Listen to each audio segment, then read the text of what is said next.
vocabulary of the subject. ये एक ऐसा एरिया है with which the toppers also have always talked about कि मैं एक लिस्ट देती हूँ dictionary of the important terms which has to be prepared. तो ये मैं आपको भी दूंगी. I have prepared A to Z of all the terms. A से लेकर Z का तो कोई वर्ड बना नहीं, लास्ट W बना था, westernisation. I'll give you this list. इसमें टर्म है, टर्म की डेफिनेशन है और उसका एग्जाम्पल है. आप छोड़ नहीं सकते, ये आपको पढ़ना है. कैसे पढ़ोगे? आज कुछ पढ़ने का मन नहीं कर रहा है, 1 घंटे क्या करें, ये लिस्ट उठा लो. जैसे डिक्शनरी पढ़ते हैं ना, बिल्कुल वैसे ही पढ़ना. टर्म उठाओ, टर्म की डेफिनेशन पढ़ो, उसका एग्जाम्पल देखो और फिर उसको एक एग्जाम्पल देके अप्लाई करो.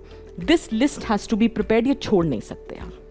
फिर अगर एग्जाम में टर्म्स आ गए, यही आते हैं ना, ascriptive, assimilation, brahmanical patriarchy, bystander apathy, caste क्या होता है, कास्टिज्म क्या होता है, capability approach, care economy, cultural lag, cultural relativism, मैंने सब डाल.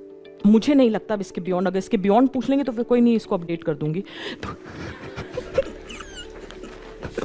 मेरा कहने का मतलब है अच्छी खासी कॉम्प्रिहेंसिव लिस्ट है, इसमें फंस जाना चाहिए. ठीक है, उसका कहने का मतलब होता है कि जैसे अब वो क्वेश्चन मैं बार बार वो रिपीट इसलिए कर रही हूँ कि वो सेक्युलरिज्म वाला क्वेश्चन था ना.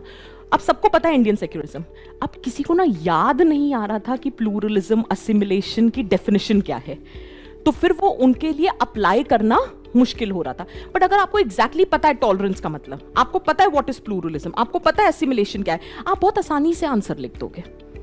Is it making sense for everyone? ठीक है, तो ये मैं अपलोड करवा दूंगी, ये टेलीग्राम चैनल पे भी मैं अपलोड कर दूंगी और ये डिस्क्रिप्शन बॉक्स में भी.